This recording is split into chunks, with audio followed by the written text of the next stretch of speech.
Let's update a story we brought to you yesterday. New Brockton resident Kyron Cochran claimed that he and his 73-year-old mother had to wait over 5 hours for police to arrive to a burglary in progress at his mother's home. Today, law enforcement telling News 18 that's actually not the case. Tonight, our Sarah Drake joins us live in studio with more. Sarah, good evening. Good evening, Ben. This afternoon, I spoke with both Jimmy Duke, the New Brockton Police Chief, and Chief Deputy R.W. Whitworth with the Coffee County Sheriff's Department, and both said that they responded as soon as they received the call from dispatchers, and Chief Duke even saying that he went straight from his house to the scene. Kyron Cochran says he received a phone call from his mother in New Brockton on New Year's Eve about a burglary in progress at her house, and that New Brockton police pulled up at the house across the street. But before he could walk over to where they were, they left. He says it took him dozens of phone calls and hours to get a deputy to show up at the house. 5 hours and 45 minutes later, we finally got a sheriff's deputy out here. When he arrived, he said he couldn't do anything but report it to his sergeant. He got in the car and left.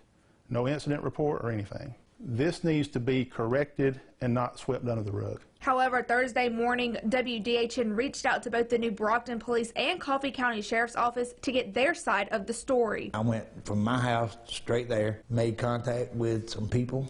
I talked to them just a few minutes, then I left because I had 3 more felony calls waiting on me. So I left and went there. Then she called back, and I advised her as soon as I get through working these felony cases, I would come back over and talk to her. At 8:57, we received a call that it needed a deputy. At 9:33, he arrived on the scene, and at 9:38, he was back in service leaving. And on his information that he had gave us, it was in regard to a past burglary, and that they were requesting that we kind of keep a check on the residents and things of this nature. Whitworth says that they have policies in place for situations like this. If we get a call, we answer it. We don't answer the phone. We don't answer it to somebody else. If we get a call, we answer that call.